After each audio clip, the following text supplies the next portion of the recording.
The scent of rain-soaked earth and decay clung to Silwen's worn dress. It was the smell of the Omega Quarter, a place where hope, much like the weak autumn sun, struggled to break through the oppressive gray. She clutched the small, calloused hands of her twin daughters, Elindra and Netheris, their bright eyes the only stars in her perpetually twilight world. Here, on the fringe of the Blood Moon Pack, she was less than a shadow. She was a cautionary tale whispered by mothers to their fertile daughters. She had once been Lord Osvarn's chosen mate. She had been praised for her gentle nature, her wide, hopeful eyes. Then she had failed. She had given him daughters. 2 of them. In a pack that worshipped strength and prized male heirs above all else, she had offered only liabilities. Osvarn's praise had curdled into scorn, his touch into blows. He had cast her out, marking her as a barren Omega, a cruel, inaccurate title that served his pride, and tossed her into this hovel to rot. "Mama, are you cold?" Elindra's small voice was a fragile melody against the harsh wind. Silwen pulled her thin shawl tighter around her children's shoulders, ignoring the shiver that traced its way down her own spine. "No, my loves, I am perfectly warm with you beside me." It was a lie, one of many she told to shield them from the bitterness of their existence. She was always cold. It was a cold that had settled deep in her bones the day Osvarn had backhanded her in front of the entire pack, her daughters wailing at her feet, and declared her useless. Her only solace was a secret, a small magic she barely understood. Where her hands lingered, life seemed to cling a little more stubbornly. The pot of herbs on their windowsill, meant to have withered weeks ago, still sprouted defiant green leaves. Her daughters, despite their meager rations, were vibrant and healthy, their laughter a stark contrast to the hollow-eyed weariness of the other outcasts. It was a soft power, a nurturing touch in a world that valued only the power to break and conquer. It was utterly, hopelessly worthless. A commotion from the center of the settlement shattered the quiet misery of the morning. Shouts and the heavy rhythmic tread of armored paws echoed through the muddy laneways. Fear, sharp and metallic, spiked the air. This was not the familiar cruelty of the pack enforcers. This was something else, something foreign and immense. "Stay behind me!" Silwen whispered, pulling her girls tight against her legs. She peered around the corner of their shack, her heart hammering against her ribs. The pack was assembled in the main clearing, their usual arrogance replaced by a tense, fearful submission. Even Lord Osvarn, his broad shoulders hunched, looked small. Dominating the clearing was a figure cloaked in shadows and silence. He was massive, larger than any wolf she had ever seen, his fur the color of a starless midnight. An aura of ancient power and profound cold radiated from him, making the very air seem to thin and crackle. This was the Alpha King, Morvain of the Shadowfang Dominion, a name that was a curse on the lips of his enemies and a prayer on the lips of his subjects. His lands were said to be vast, his armies invincible, and his heart a shard of ice. Legends claimed his touch withered life, that his kingdom was a blighted wasteland that mirrored the decay in his soul. He had come to collect the biannual tribute. "Lord Osvarn!" The king's voice was a low rumble, like stones grinding together deep within the earth. It held no warmth, only the crushing weight of absolute authority. "Your offering of gold and grain is adequate. But I find myself in need of something more. Something living." A collective gasp rippled through the pack. A living tribute? It was unheard of. It meant a sacrifice. Osvarn paled, his eyes darting around his pack, searching for a worthy yet expendable offering. Silwen's blood ran cold. She knew that calculating look. She had seen it 1,000 times, right before his hand had struck. His gaze swept past the terrified families, past the strong warriors and the fertile she-wolves. Then his eyes landed on her. A slow, cruel smile spread across his face, a mask of salvation and malice. He had found his perfect offering. A useless Omega and her 2 worthless daughters. A tribute that would cost him nothing and rid him of a public shame. "Alpha King!" Osvarn boomed, his confidence returning. "We have a most unique offering for you, a symbol of our pack's resilience." He gestured toward Silwen. "This is Silwen, an Omega of rare fortitude, and her offspring." 2 of Osvarn's guards shoved their way through the crowd, their hands grabbing Silwen's arms. She cried out, more in fear for her daughters than for herself. They were wrenched from her side, their small cries piercing her heart. She was dragged forward, stumbling in the mud, and thrown at the feet of the Shadow King. She landed hard, the damp earth cold against her cheek. She could feel his gaze on her, heavy and suffocating. This was it. This was the end. Her only regret was that her daughters would have to watch. Silwen forced herself to lift her head, defiance a flickering ember in the storm of her fear. She would not cower, not in front of the man who had broken her, and not in front of the monster who would end her. Her eyes met the Alpha King's, and the world seemed to fall away. They were not the cold, dead eyes of a tyrant she had expected.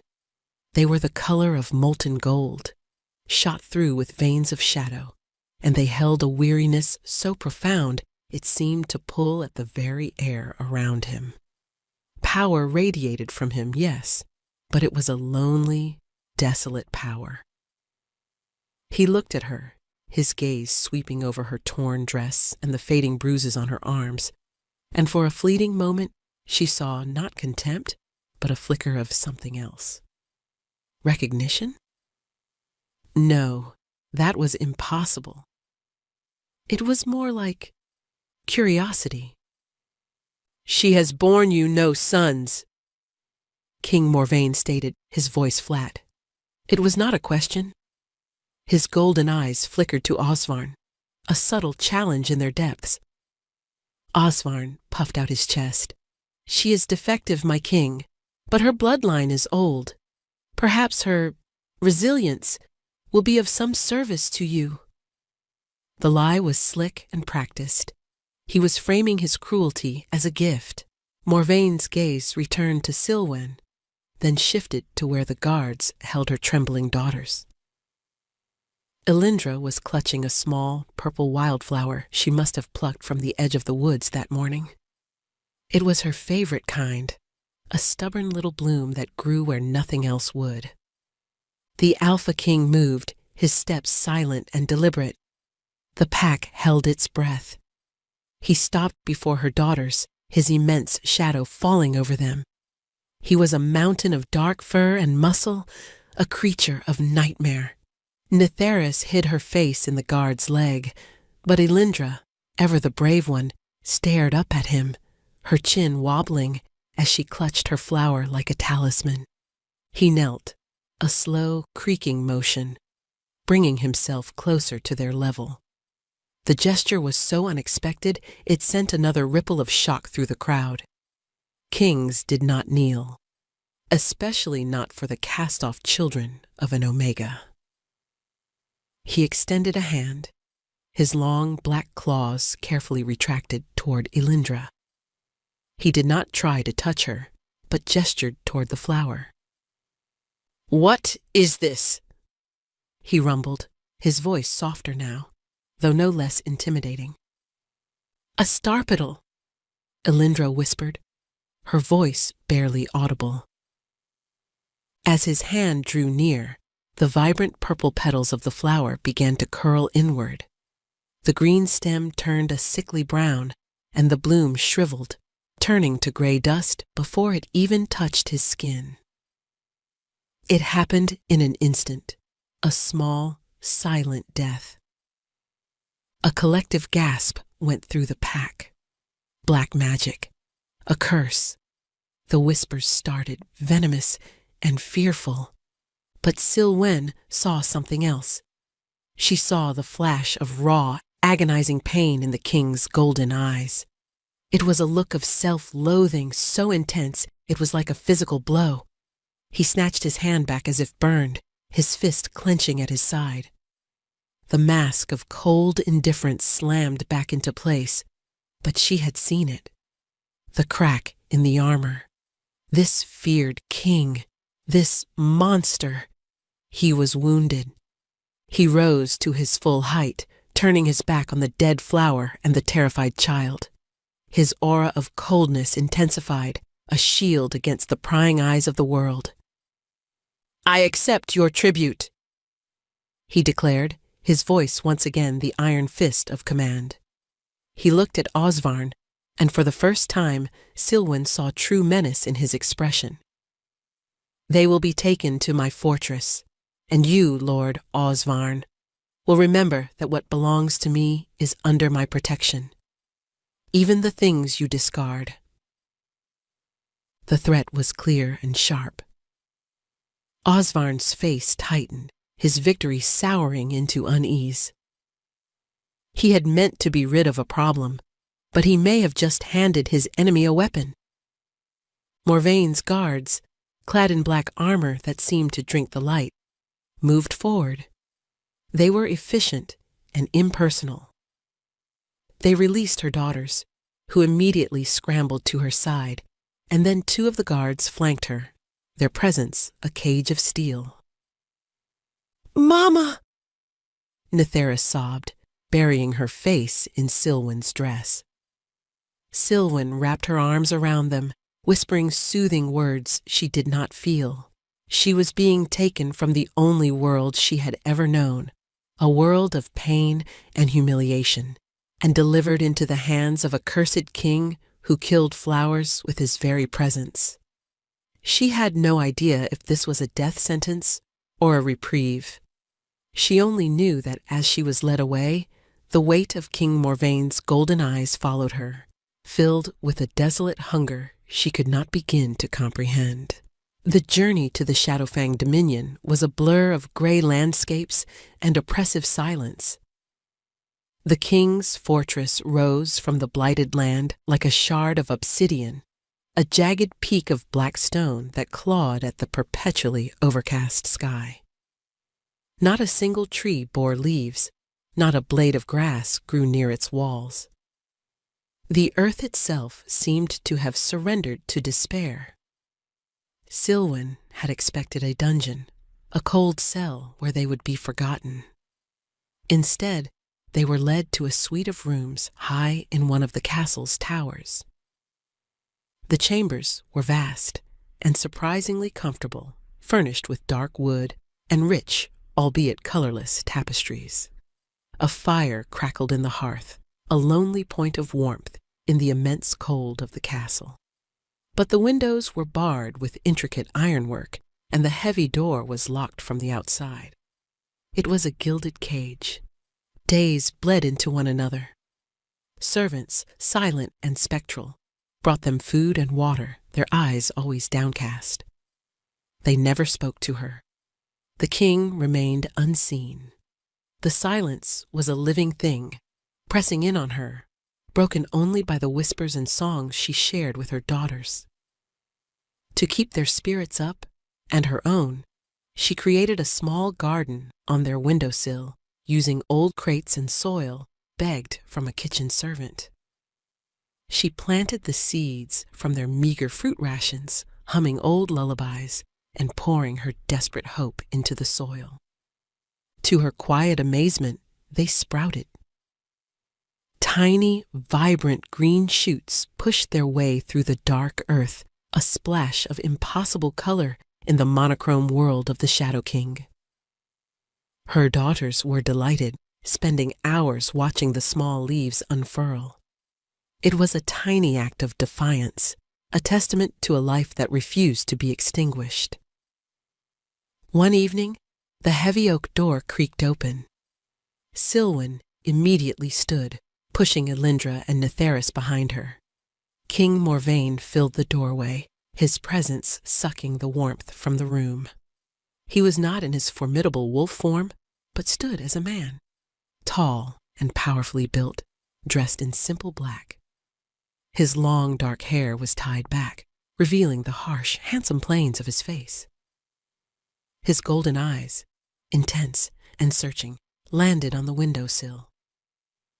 He walked toward it, his boots silent on the stone floor. He stopped before the small, thriving plants, his expression unreadable. He did not reach for them, he knew better. "Nothing has grown within these walls for a century," he said, his voice a low murmur. He was not looking at her, but at the small green leaves basking in the faint light. How? Silwen's heart pounded. Was this a transgression? Would he destroy her small island of life? I do not know, Your Majesty. I only planted the seeds." He finally turned to look at her, his gaze so intense it felt like a physical touch. "The servants call you the sun-kissed Omega.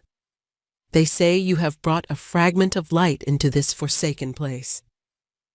She flinched at the title. Another label, another box to be put in. "I have no such power, my lord." "Do not lie to me," he said, his voice dropping to a dangerous whisper. "I saw what happened to the flower, and I see this. There is life in you, a power my curse cannot immediately extinguish. I want to understand it." Fear warred with a strange, burgeoning curiosity. He was not angry. He was intrigued, desperate even. She saw again the deep, aching loneliness in his eyes, the look of a man starved for warmth, for color, for the very life he was cursed to destroy. "Tell me a story," he commanded, the words abrupt. He gestured to a chair by the fire. "Tell me of the green world, the world before the blight." Hesitantly, Silwen sat. Her daughters peeked out from behind her skirts, their fear of the giant man tempered by a childlike wonder. The king did not sit, but stood by the cold stone of the mantelpiece, a sentinel wrapped in shadow. So she spoke. She told him stories her grandmother had told her, tales of the whispering woods of her youth, of sun-drenched meadows filled with starpitals, of ancient oaks with canopies so vast they were like a second sky. She described the scent of damp moss after a spring rain, the feel of cool grass beneath bare feet, the sound of a forest alive with birdsong. She spun worlds of color and light with her words, painting pictures for a man who lived in a world of gray. He listened in absolute silence, his golden eyes fixed on her face. As she spoke, she felt a subtle shift in the room. The oppressive weight of his power seemed to lessen, the profound cold receding just a fraction. It was as if her voice, her memories, were a balm to the gnawing emptiness inside him. He began to visit every evening. It became their ritual. He would stand by the fire, a silent, brooding statue, and she would sit with her daughters curled at her feet, weaving tales of a world he could never touch. She never asked about his curse. He never asked about her past. They existed in this strange limbo, a cursed king and a broken Omega, finding a fragile, unspoken solace in stories of what they had both lost. He started leaving them small things by the door. A book of old legends, a wooden toy horse, crudely carved but smoothed with care, A basket of winter apples, their skins a startling, brilliant red. Small gifts that spoke of a hesitant, awkward gratitude. Sylwen found herself watching for his visits, her heart giving a strange flutter when the door swung open. She was a prisoner, he her captor.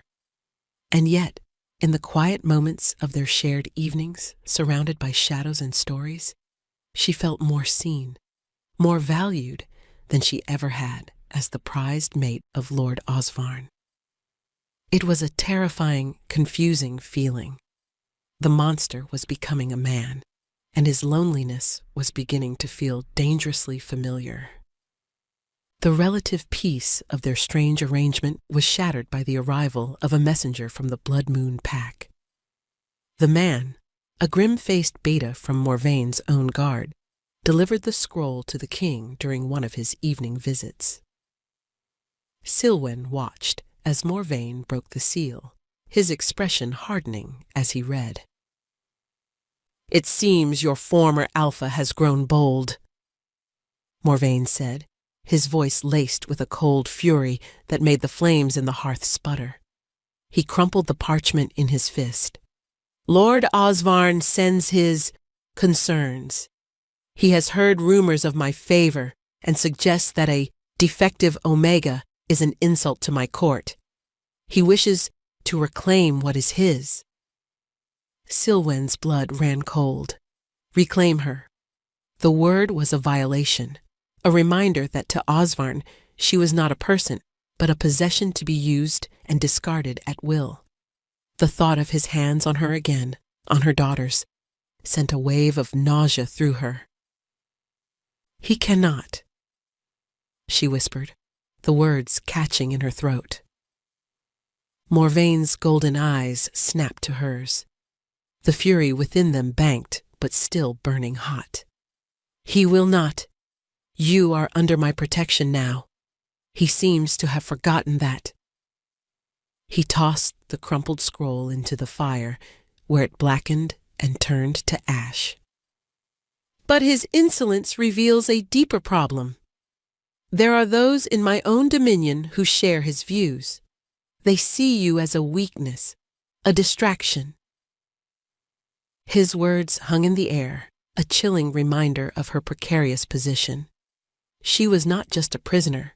She was a political pawn, a symbol of the king's inexplicable departure from tradition. From that day on, the atmosphere in the castle shifted. The silent servants now cast furtive, resentful glances her way. Whispers followed her in the rare moments she was allowed to walk the corridor outside her rooms with a guard. The king's visits became shorter, more fraught with tension. The weight of his kingdom and the dissent her presence was causing pressed down on him. One afternoon, a different servant brought their meal. She was an older she-wolf, her face a mask of pinched disapproval. She set the tray down with a clatter, her eyes lingering on the vibrant plants on the windowsill with open disdain. "Unnatural," the woman muttered, just loud enough for Sylwen to hear. "The king wastes his time with barren novelties while the dominion withers." The word barren was a physical blow, striking the same old wound Osvarn had carved into her soul. Sylwen flinched, pulling her daughters closer. The woman sneered and left, slamming the door behind her. Later that week, the true threat revealed itself. King Morvaine was late for his evening visit. Sylwen paced the room, a knot of anxiety tightening in her stomach. The girls were already asleep, their small faces peaceful in the firelight. When the door finally opened, Morvaine stumbled in, leaning heavily against the frame. His black tunic was slashed across the ribs, and a dark, viscous fluid, too dark for blood, was seeping through the fabric. His face was pale, his breathing ragged. "Your Majesty!" Sylwen gasped, rushing to his side. "Rebels!" he grunted, waving off her attempt to help him. "An ambush in the lower passages. Sympathizers of the old ways. They believe I am weakened." He pushed himself away from the door and staggered toward a chair, sinking into it with a groan. She could see the wound more clearly now. It was not a clean cut. The edges were blackened, necrotic, as if the blade that struck him was poisoned. But she knew it was not poison. It was his own curse, turning a simple wound into a festering, life-devouring rot. His body was attacking itself. "The physicians cannot help," he said, his voice strained. "Their poultices turn to ash when they touch my skin. It will heal, eventually, in a month or two." He tried for a sardonic smile, but it became a grimace of pain. Silwen looked at the decaying wound, at the sheen of cold sweat on his brow, and at the deep lines of agony etching his face. A month? He would be lucky to survive a week. The infection, fed by his own blighted nature, would consume him. And with him would die her only protector, leaving her and her daughters at the mercy of his enemies and of Osvarn. A desperate resolve hardened within her. She thought of her small, thriving plants. She thought of the life that flowed from her fingertips, a power she had always considered useless. Perhaps it was not. "Let me help you," she said, her voice firm. He looked up, his golden eyes clouded with pain. "You cannot. Nothing can. You are wrong." She knelt before him, her fear a frantic bird beating against the cage of her ribs. This was madness. He was the Shadow King. His touch meant death. But seeing him so vulnerable, so broken, she felt not fear, but a powerful, overwhelming urge to soothe, to heal. Before he could protest, before she could lose her nerve, she reached out and gently tore away the ruined fabric of his tunic, exposing the ghastly wound. Then, taking a deep breath, she laid her hands flat against his skin, directly over the blackened flesh. The moment her palms made contact with his skin, two things happened at once. A searing, icy cold shot up her arms, a pain so intense it felt as if her very life force was being siphoned away. It was the feeling of absolute negation, of her warmth being devoured by an ancient, insatiable void.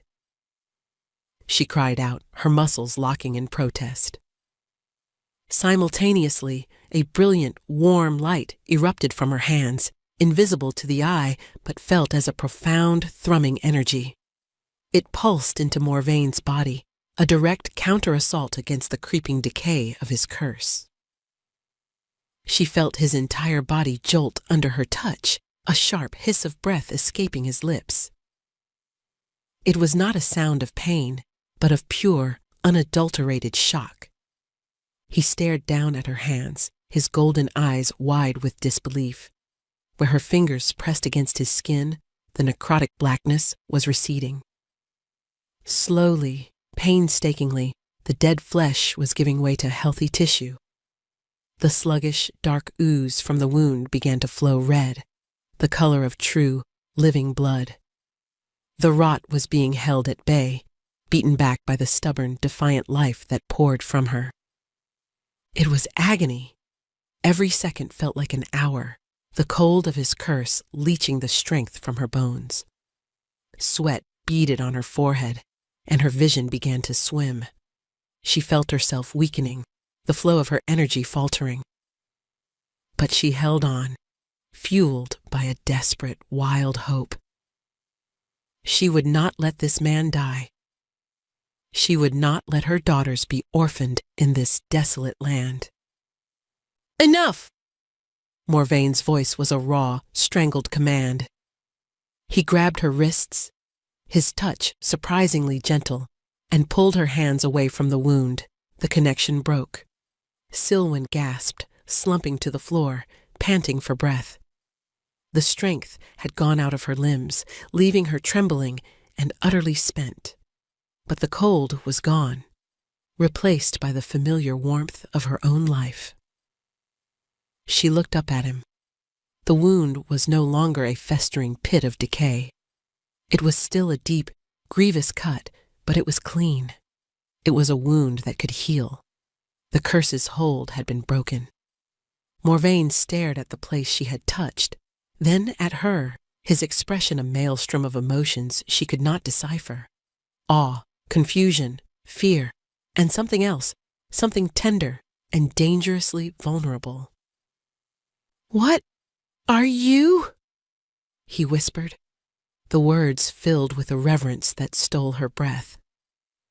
"I am Silwen," she managed to say, her voice shaking. He reached out, his hand hesitating in the air between them, before his fingers gently brushed a stray strand of hair from her face. His touch was not cold. For the first time, it was warm, a faint, hesitant warmth, like the first rays of sun after a long winter. But it was there. The contact sent a shiver through her that had nothing to do with fear. In that moment, something ancient and powerful clicked into place between them. A bond, suppressed and ignored by him for his entire cursed life, flared into existence, roaring through her veins like a river of fire. It was a feeling of homecoming, of rightness, of two fractured souls recognizing their missing piece. The mate bond. It was undeniable, terrifying, and exhilarating all at once. He felt it too. She saw it in the sudden, sharp intake of his breath, in the way his golden eyes darkened with a possessive primal fire. All the loneliness, all the pain and isolation he had carried for centuries, coalesced into a single, desperate need. For her. "Mine," he growled, the word a promise and a claim. It vibrated through the very stones of the castle. He knelt before her, his previous pain seemingly forgotten. He framed her face with his hands, his gaze searching hers, looking for something, for everything. "My entire life," he began, his voice thick with emotion. "I have been a blight, a walking plague. My touch brings decay. My presence withers the land. It is a curse passed down my bloodline for generations. It is why my kingdom is dying. It is why I can never have an heir, never know the touch of another without bringing them pain and death." His confession poured out of him, the desperate words of a man who had been silent for too long. "But you touch me, and you bring life. Your very presence makes things grow. You are the absolute antithesis to my existence. You are my cure." Tears welled in Silwen's eyes, not of sorrow, but of a profound, shattering empathy. The feared Shadow King was not a monster. He was a prisoner, trapped in a cage of his own cursed flesh. "You are not a blight," she whispered, her own hand rising to touch his cheek. He flinched instinctively, but did not pull away. His skin was warm beneath her palm. "You are Morvain." The use of his name, without a title, without fear, seemed to break something within him. A single crystalline tear traced a path down his rugged cheek. It was a tear for a century of solitude, for a lifetime of untouchable longing. He leaned into her touch, his eyes closing, a broken king finally finding his salvation in the hands of a cast-off Omega. The rebellion, the kingdom, the threat of Osvarn, it all faded away, leaving only the two of them in the firelight, bound by a fate far more powerful than any curse. The revelation of their bond changed everything. The tentative space they had carved out with stories and silent observation was now charged with an electric, undeniable intimacy. Morvain's wound, free from the grip of his curse, began to heal at a rapid pace, a visible testament to her power.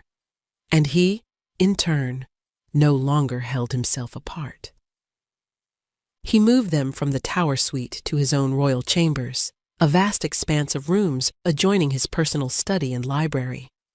He declared them under his direct and personal protection, a decree that sent shockwaves through the court.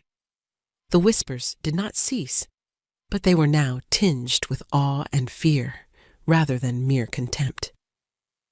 The sun-kissed Omega had healed the unhealable king. She was no longer a novelty. She was a miracle, or a witch. The court was divided on which. For Silwen, it was a disorienting new reality. She was no longer a prisoner, but she was not yet a queen. She was his. The bond hummed between them constantly, a low thrum of awareness that made her acutely sensitive to his presence, his moods. When he was near, a sense of rightness settled over her. When he was gone, a phantom ache resided in her chest. He showed her a side of himself no one else had ever seen. The cold, ruthless king was replaced by a man of quiet intensity and a surprisingly gentle nature. He would watch her tend to her ever-expanding collection of plants, which now graced every windowsill in their chambers, his expression one of profound wonder.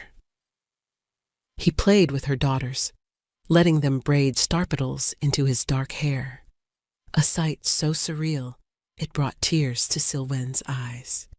He was cautious, always, terrified of his curse reasserting itself, but the warmth in his touch was growing stronger each day. One evening, he led her to the castle's highest balcony. Below them, the blighted lands of the Shadowfang Dominion stretched out to the horizon, a tapestry of gray and brown under a bruised twilight sky. "This is my failure," he said, his voice quiet. "For generations, my ancestors ruled a green and fertile land. But the curse grew stronger with each passing king. With me, it has reached its apex. The land dies because I live."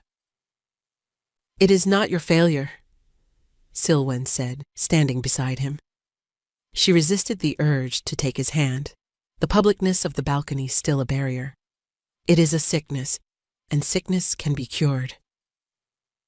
He turned to her, a sliver of hope warring with a lifetime of despair in his golden eyes.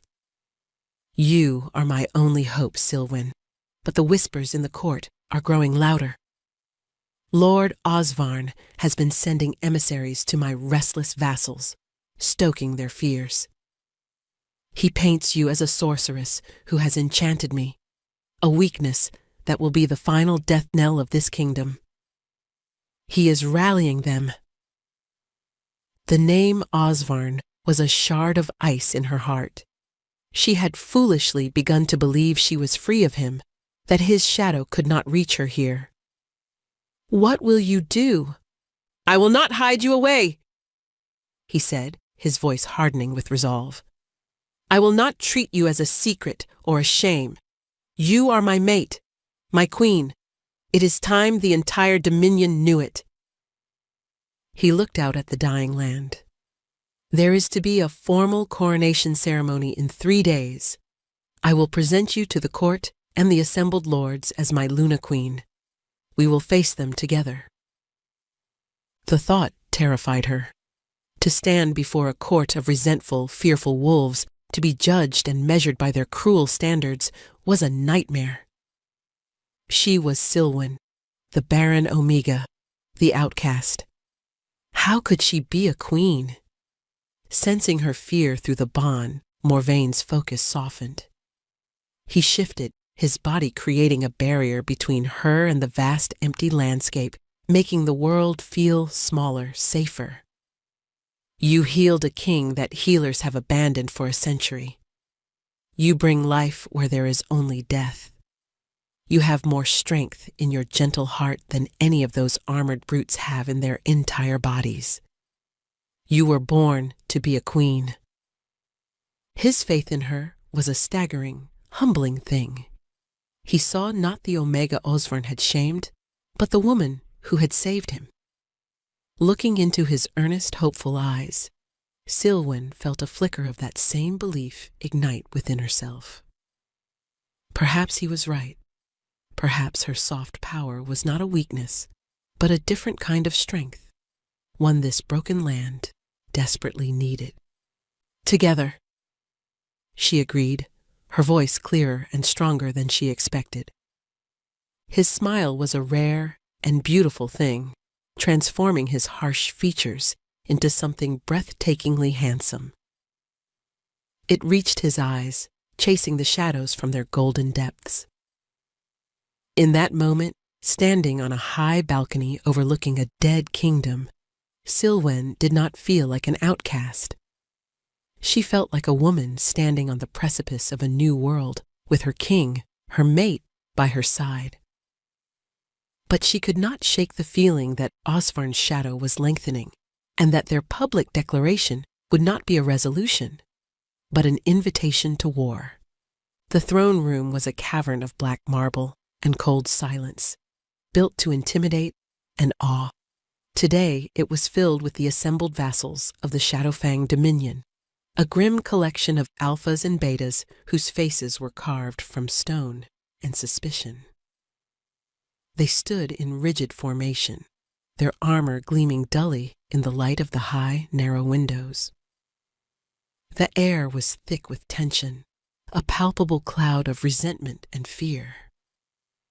Silwen stood beside the throne, Morvaine's hand a warm, solid presence at the small of her back. She wore a gown of deep midnight blue, a color he had chosen, that shimmered with threads of silver like a star-strewn sky. It was more beautiful than anything she had ever owned, but it felt like a costume. Beneath the fine silk, her heart hammered a frantic rhythm against her ribs. Elindra and Netheris stood near the dais with Adric, Morvaine's loyal and stoic beta, their small hands clutching his armored leg. "Lords of the Dominion!" Morvaine's voice boomed, echoing off the stone walls, imbued with the absolute power of an Alpha King. "You have been summoned to bear witness. For too long, our lands have suffered. For too long, our people have lived under the shadow of a curse that has drained the life from our home and our hope." He paused, his gaze sweeping over the stern faces of his vassals. "But the long night is ending. A new dawn has come to the Shadowfang. Fate has brought me my mate, my salvation." He turned to her, and the raw adoration in his eyes was so potent it made her forget the hostile crowd. He took her hand, his touch sending a wave of warmth and strength through her. He raised it for all to see. "I present to you, Silwen, of the sun-kissed soul. She is the harbinger of life, the healer of our blighted lands. She is my mate, my equal, and your Luna Queen." A stunned, heavy silence fell over the throne room. It was not the reaction Morvaine had hoped for. The lords exchanged dark, troubled glances. A queen who was not of a noble bloodline? A cast-off Omega from a minor pack? It was a breach of every tradition they held sacred. A lord at the front, a grizzled old wolf named Lord Iltheron with a face like a knotted oak, stepped forward. "Your Majesty, we rejoice in any hope for the kingdom. But this is irregular. The woman is an Omega. She was cast out for being barren." "Barren?" Morvaine's laugh was a dangerous, rumbling sound. He gestured to Elindra and Netheris. "Does she look barren to you, my lord? Or did her former alpha simply lack the strength to sire a worthy heir?" The insult was direct and sharp, a challenge to the patriarchal beliefs they all held dear. Before Lord Iltheron could retort, the great doors of the throne room were flung open with a deafening crash. All heads turned. Lord Osvarn strode into the hall as if he owned it. He was flanked by a dozen of his most brutal warriors, but more alarmingly, several of Morvaine's own discontented lords fell in step behind him. He had not just come to protest. He had come with an army at his back. "A touching fairy tale, Morvaine," Osvarn called out, his voice slick with mockery. He stopped in the center of the hall, his eyes locking on Silwen. His gaze was possessive, filled with a renewed hunger that made her skin crawl. "But you have been deceived. This is no savior. This is a common Omega, my property, who has clearly bewitched you with some sort of pathetic hedge magic." "She is my queen, Osvarn," Morvaine growled, stepping in front of Silwen protectively. "You have no claim here. Leave now, and I may let you keep your miserable life." "I think not." Osvarn drew his sword, its polished steel gleaming. His men and the traitorous lords did the same. "You have grown weak, old friend, doting on a barren Omega while your kingdom crumbles. Your vassals are tired of a king who brings only death. They yearn for a leader who brings strength." He smirked. "I am here to reclaim my property and to relieve you of the burden of your crown." It was a coup, a blatant, violent grab for power staged in the heart of the kingdom. Morvaine's royal guards moved to form a defensive circle around the dais, but they were outnumbered. The throne room was a tinderbox, ready to explode into a bloodbath. Osvarn's eyes fixed on Elindra and Netheris, who were whimpering in fear behind Aedric. A vile, opportunistic idea lit his face. "And I will take my daughters as well.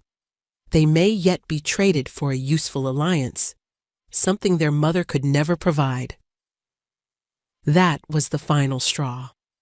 The threat to her children shattered Silwen's fear, replacing it with a cold, pure rage. This man would not touch them. He would not use them. He would not harm anyone in her new life ever again. But as the two sides prepared to charge, Osvarn revealed his trump card. One of the traitor lords suddenly grabbed Elindra, holding a dagger to her throat. Another seized Netheris. "Mama!" they screamed, their terrified cries echoing in the tense silence. The world stopped. Morvaine froze, his face a mask of horrified fury. Aedric let out a roar of rage, but could not move without endangering the children. Osvarn smiled, a triumphant, wicked expression on his face. He had them. "Now, Morvaine," Osvarn said, his voice dripping with victory. "You will stand down, and you, Silwen, will come to me, or the brats die." Time seemed to stretch and thin, every heartbeat a deafening drum in the suffocating silence. Silwen saw only her daughters, their small faces streaked with tears, the cold steel of the daggers pressed against their fragile skin. Every instinct screamed at her to obey, to trade herself for their lives. But she looked at Morvaine and saw the absolute agony in his eyes. He was trapped. If he unleashed his full power, the destructive force of his curse, he could annihilate Osvarn and his men in a heartbeat. But it was an indiscriminate power, a wave of pure entropy. It would kill the traitors, but it would also kill the children, the loyal guards, and everyone else in the room. To save his newfound family, he would have to become the monster everyone believed him to be, and he would lose them anyway. Osvarn savored the moment, his eyes locked on Silwen, certain of his victory. "Come now, Silwen, back to your rightful place." Rightful place. On her knees, beaten and broken, a vessel for his ambition and cruelty. Never again. Something inside her shifted. The rage did not cool. It clarified. It became a channel for her power, a power she was only just beginning to understand. It was not a weapon of destruction, but its opposite. And in a hall made of dead stone, in a kingdom dying of accursed blight, life was the most powerful weapon of all. She looked at Morvain, her gaze conveying a message that transcended words. "Trust me." He saw it. He saw the resolve in her eyes, the sheer force of her will, and in a monumental act of faith, he gave a nearly imperceptible nod. He would not use his power. He would trust in hers. He turned his full attention to Osvarn, deliberately drawing the usurper's focus. "You think this is about strength, Osvarn? Your strength is a hollow thing. It is the power to break, to take, to destroy. You are a parasite. You are the blight." While Osvarn bristled at the insult, his ego pricked. Silwen closed her eyes and reached inward. She drew upon the well of life within her, the same energy she used to nurture seeds into saplings, the same power that had knit Morvain's flesh back together. But this time, she did not focus it on a single point. She let it flow out of her, not as a trickle, but as a flood. The black marble floor beneath her feet began to glow with a soft green light. The energy surged outward, a silent, invisible wave of pure vitality. It was not violent, it was pervasive. It touched the cold, dead stone of the castle, and for the first time in a century, it awoke the dormant life trapped within. Thin green vines, vibrant and alive, snaked out of the cracks between the flagstones. They grew with astonishing speed, thick and strong, wrapping around the legs of Osvarn's men. The traitors cried out in shock, stumbling as their feet were ensnared. The man holding Elindra gasped as a thorny vine coiled around his dagger arm, forcing him to drop the blade. Another vine, gently but firmly, wrapped around the arm of the man holding Nithyrus, pushing the knife away from her throat. The stone walls themselves seemed to sigh. Moss and tiny star-like flowers erupted from the mortar. The air, once stale and cold, filled with the rich, loamy scent of a forest floor. It was not an attack, it was a reclamation.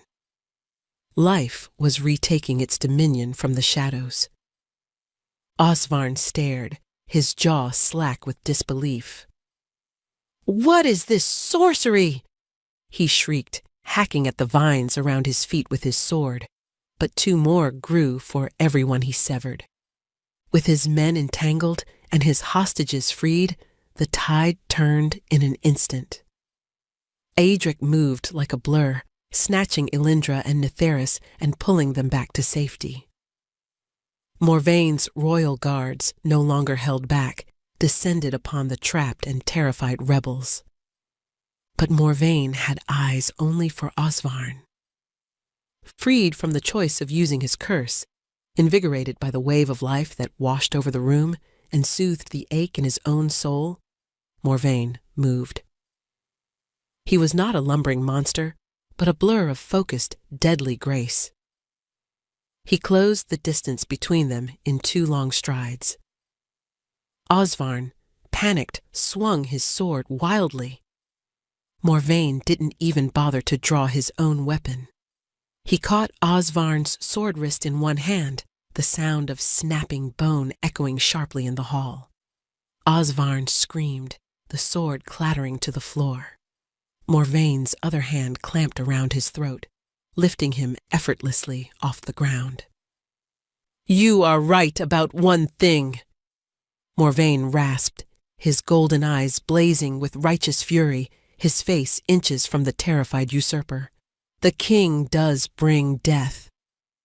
He squeezed, and Osvarn's struggles weakened, his face turning a dark purple. "But only to those who threaten his queen." He did not kill him. With a final look of utter contempt, he hurled Osvarn's broken body into the mass of his captured men. The coup was over. The throne room was silent, save for the panting of captured men and the soft, rustling sound of living vines. The assembled lords, both loyal and wavering, stared at Silwen, who stood amidst the impossible greenery, her chest heaving with exertion. They were no longer looking at a barren omega. They were looking at a force of nature. They were looking at their queen. In the aftermath of the failed coup, a profound and lasting change settled over the Shadowfang dominion. The throne room, now permanently entwined with living flowering vines, became a symbol of the new era. The story of the Luna Queen, who commanded life itself, spread like wildfire, first through the castle, then to the city, and finally to the farthest reaches of the kingdom.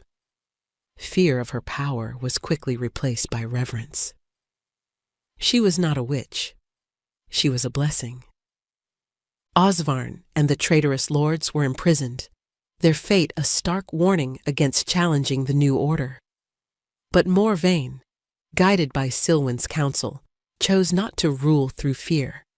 The traitors were given a choice: exile or a lifetime of servitude, rebuilding the lands they had been willing to let die. Most chose servitude, their arrogance broken, their belief systems shattered by what they had witnessed. With the political threat neutralized, the true work began. Silwen's power, amplified and stabilized by the full acceptance of her bond with Morvain, was no longer confined to small plants on a windowsill. Together, they walked the dead lands surrounding the castle. Where she walked, the soil stirred. Where he stood beside her, his curse now a muted echo instead of a raging storm, the land did not wither. She would place her hands upon the gray earth, and he would place his over hers. Their combined energies, the perfect balance of shadow and light, creation and destruction held in check, flowed into the ground. It was a slow, arduous process. They started with a small garden within the castle walls, which soon exploded into a riot of color and life. Then they moved to the fields just outside the gates. For the first time in generations, green shoots of wheat pushed through the soil of the Shadowfang dominion. The people, once grim and hopeless, began to celebrate. They brought her seeds from ancient forgotten stores. They sang songs of the sun-kissed queen. Her daughters, no longer objects of scorn, were beloved princesses, their laughter echoing through halls that had known only silence. They would run through the newly green gardens, chasing butterflies that had miraculously appeared, a sight that brought both Silwen and Morvain a deep soul-healing joy. One evening, months after the confrontation, Morvain led her back to the high balcony. The sun was setting, painting the sky in hues of orange and purple. Below them, the landscape was no longer a uniform gray.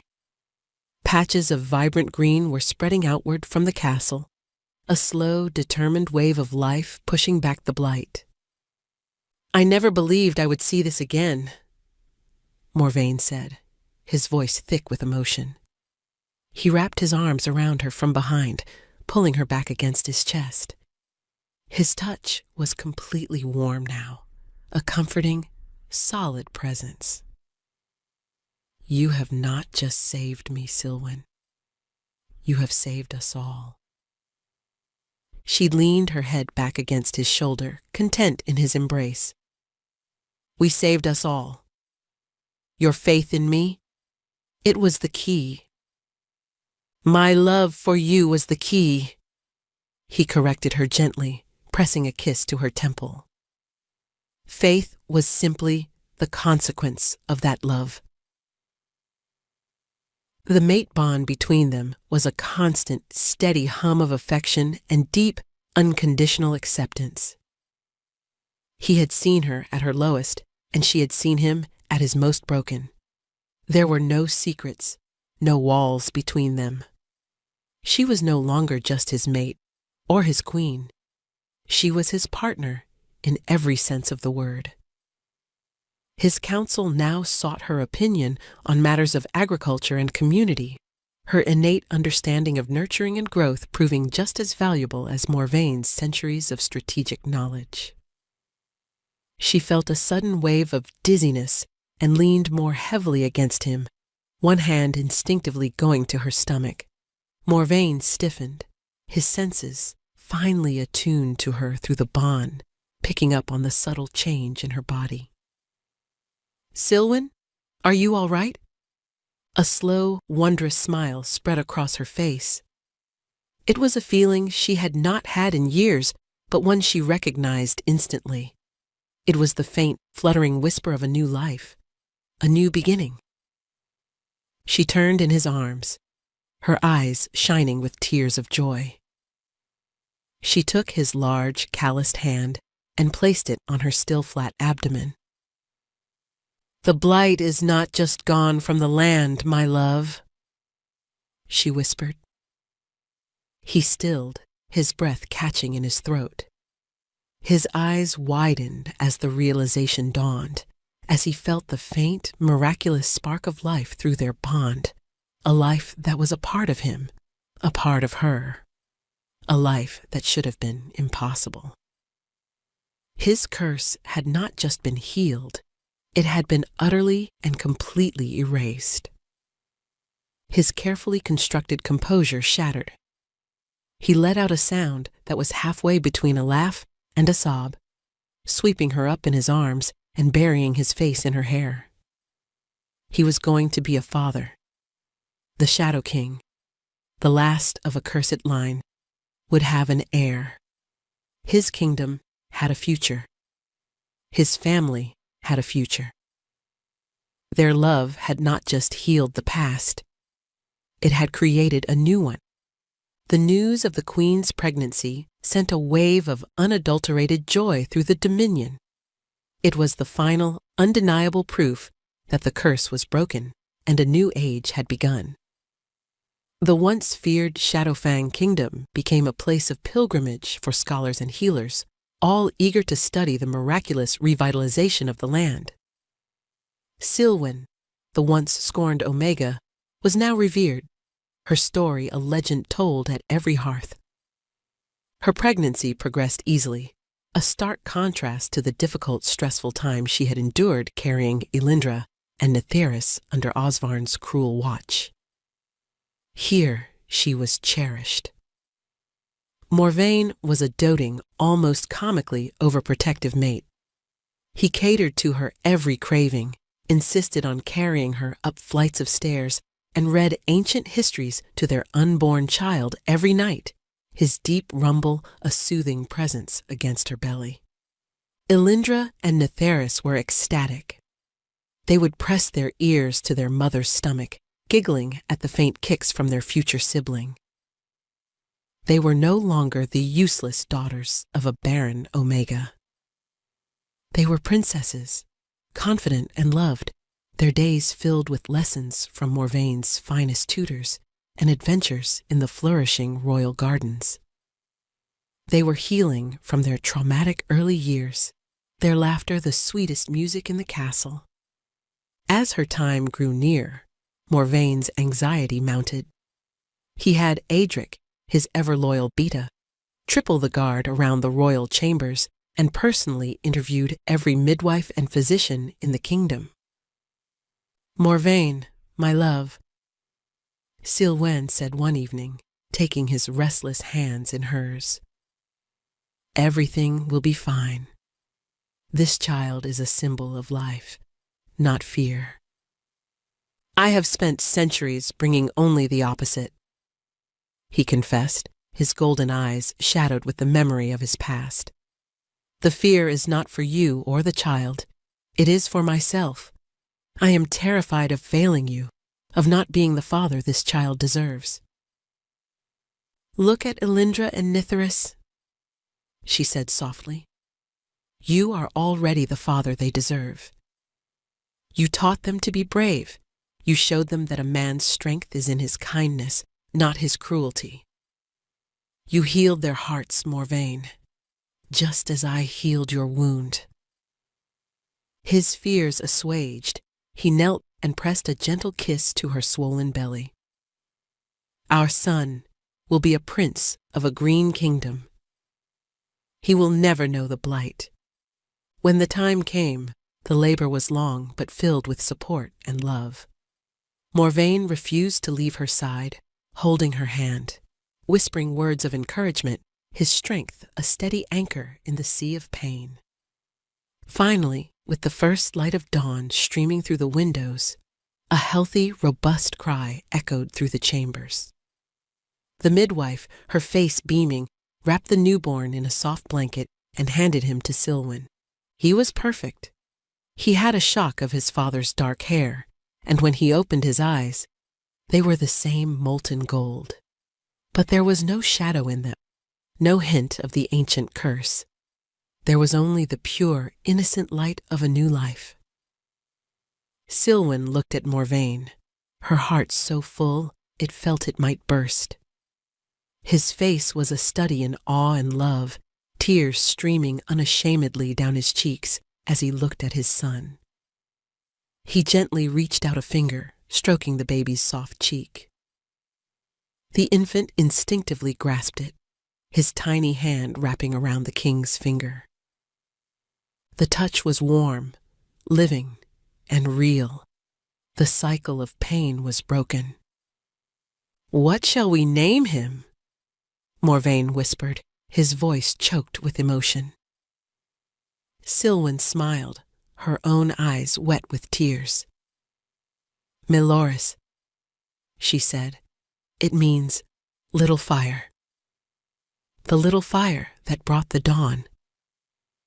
Morvain leaned down and kissed her, a kiss filled with gratitude, love, and the promise of 1,000 happy tomorrows. Then he kissed his son's forehead. He was no longer Morvain, the Shadow King, the last of a cursed line. He was Morvain, Alpha King, beloved mate, and father. He was whole. The union was complete, the bond solidified not just by fate and a public ceremony, but by the creation of a new, blessed life. Their reign, the reign of the Alpha and the Omega, the Shadow and the Sun, had truly begun. 1 year later, the kingdom was unrecognizable. The name Shadowfang was now spoken only in histories, a relic of a bygone era. The people now called it the Verdant Dominion, a land of rolling green hills, lush forests, and fields heavy with golden wheat. The castle of black stone was now draped in flowering ivy and climbing roses, its towers reaching toward a clear blue sky. Queen Silwen stood on the high balcony, her son, Meloris, balanced on her hip. He was a sturdy toddler with his father's serious golden eyes and her own gentle smile. He babbled happily, pointing a chubby finger at a butterfly that fluttered past. Beside her, Elindra and Nitharis, now blossoming young girls, were weaving crowns from the star petals that grew in abundance in the balcony planters. The sound of heavy boots on stone announced the arrival of the king. Morvain strode onto the balcony, his formal black tunic replaced by a simple, comfortable linen shirt. The lines of ancient pain were gone from his face, replaced by the easy confidence of a happy, beloved man. He came to Silwen's side, wrapping an arm around her waist and dropping a kiss on Meloris's dark hair. "Look at them," Morvain murmured, his gaze sweeping over his daughters, then his son, and finally settling on his mate. "Our family." "Our kingdom?" Silwen added, leaning her head against his shoulder. From this vantage point, they could see the people in the city below bustling with peaceful energy. Children played in the new town square, and merchants called out their wares in a dozen different dialects. The Dominion was prosperous, and more importantly, it was happy. Their union had brought more than just an end to a curse. It had transformed their society. The old ways of valuing only brute strength and male heirs had crumbled. Silwen had championed education for all children, boys and girls, and established guilds for healers and artisans. Strength was now measured in resilience, in community, in the ability to nurture and create. Omegas were no longer seen as breeding stock, but as the vital, life-giving heart of the pack. Adric, now Lord Commander of the Verdant Guard, entered the balcony and gave a respectful bow. "Your Majesties, the delegates from the southern packs have arrived. They come seeking an alliance and to learn your methods of crop revitalization." "Tell them we will see them shortly," Morvain said, his eyes still on his family. "And that the first lesson is that a kingdom's greatest resource is not its soil, but its queen." Adric smiled, a rare sight, and retreated. Morvain turned Silwen to face him, his golden eyes soft with a love that had only deepened with every passing day. "Do you remember the day I first saw you, a terrified, defiant woman in the mud, protecting her children?" "I remember a lonely king who killed flowers," she teased gently, her hand coming up to cup his cheek. "And you made them grow again," he whispered, his voice thick with gratitude, "in the land and in my heart." He leaned in and kissed her, a deep, lingering kiss that spoke of shared trials and shared triumphs. It was the kiss of two souls who had been broken apart and had found a way to become whole together. Meloris giggled, patting his father's face. Elindra and Netheris ran to them, holding up their finished flower crowns. Morvain knelt and allowed them to place one on his head, a comical circlet of purple and green on the mighty Alpha King. He placed the other on Silwen's head. She looked at her reflection in the glass of the balcony doors.